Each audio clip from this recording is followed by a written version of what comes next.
नमस्कार दोस्तों, मैं आप सभी की प्रिय मित्र मोनिका राजपूत ले आई हूँ एक बहुत ही भावनात्मक एवं स्वरचित कविता।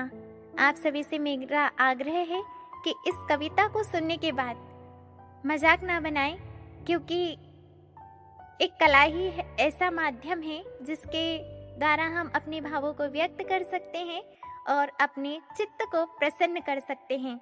सुबह से मैं अपने मन में आते कुछ उतार चढ़ाव भरे विचारों से परेशान थी, तो मैंने सोचा क्यों ना इन विचारों को एक कविता में पिरोया जाए और अपने मन को हल्का किया जाए। तो दोस्तों लीजिए, प्रस्तुत है मेरी एक छोटी सी कविता। आशा और उम्मीद के साथ कि यह कविता आपको जरूर पसंद आएगी, इसीलिए आप सभी के समक्ष मैं इसे प्रस्तुत करने जा रही हूँ, जिसका शीर्षक है मेरे कुछ अपने जिनकी यादों से हूँ परेशान। शायद आप में से भी कोई ऐसा हो जो अपने अपनों की यादों से हो परेशान, तो प्लीज इस कविता पर जरूर दे ध्यान। है मेरे कुछ अपने जिनकी यादों से हूँ परेशान, बच गए हैं मेरे ऊपर जिनके कुछ एहसान। सोचती हूँ मैं अक्सर, नहीं दिया क्यों पहले ध्यान, क्यों किया मैंने इतना स्वयं पर ही अभिमान। है मेरे कुछ अपने जिनकी यादों से हूँ परेशान। मानती हूँ कि गुस्से से हो जाती हूँ मजबूर, लेकिन कभी नहीं कर पाती किसी अपने को दिल से दूर।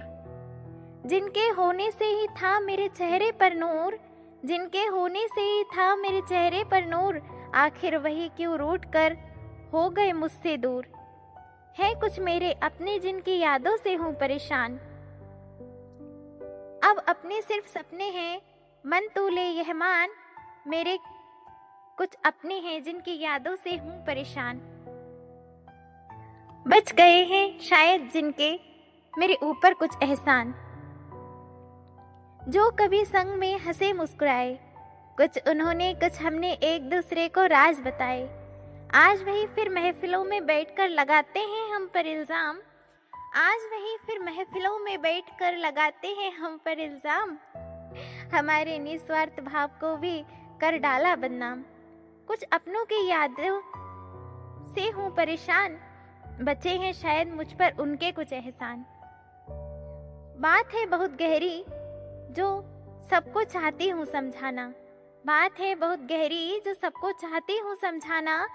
किसी दिखावा करने वाले को कभी अपना मत समझना, सोच समझकर ही अपने संघर्ष किसी को बताना।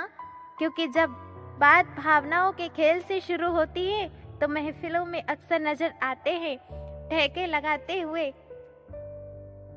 क्योंकि जब बात भावनाओं के खेल की शुरू होती है तो महफिलों में नजर आता है अक्सर ठहका लगाते हुए ही कोई अपना मेरे प्रति गलत सोच रखने वाले भी छुए आसमान। हे परमपिता परमेश्वर, यही है मेरा अरमान। बस कुछ अपनों की यादों से हूँ परेशान, शायद रह गए हैं मुझ पर उनके कुछ एहसान। मेरे इन भावों का मजाक मत बनाना, मेरे इन भावों का मजाक मत बनाना। चंद पलों के स्वार्थ के लिए किसी को अपना न बनाना।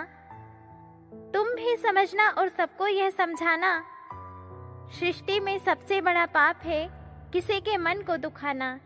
मैं किसी के मन को ना दुखाऊं, हे बाबा दो मुझको ऐसा वरदान। अपनी बाड़ी और क्रोध पर रहे सदा मुझे ध्यान, अपनी बाड़ी और क्रोध पर रहे सदा मुझे ध्यान। कुछ अपनों की यादों से हूँ परेशान, शायद बच गए हैं मेरे ऊपर उनके कुछ एहसान, शायद बच गए हैं मेरे ऊपर उनके कुछ एहसान। कुछ अपनों की ही यादों से हूँ परेशान। धन्यवाद दोस्तों, आशा और उम्मीद है कि आप सभी को यह कविता जरूर पसंद आएगी। और हाँ, पसंद आए या ना आए, लेकिन भावनाओं को जरूर छू जाएगी, और भावनाओं को छू जाएगी तो जाहिर सी बात है कि पसंद भी आ ही जाएगी। ये तो आपकी भावनाओं के ऊपर निर्भर करता है। यदि आप सभी को यह पसंद आए तो इस कविता को लाइक, शेयर, सब्सक्राइब अवश्य करें। और हाँ, अगर मुझे कुछ बोलना है तो कमेंट बॉक्स में ज़रूर लिखें। भला बुरा अच्छा सच्चा जैसा भी हो, सब स्वीकार है। धन्यवाद।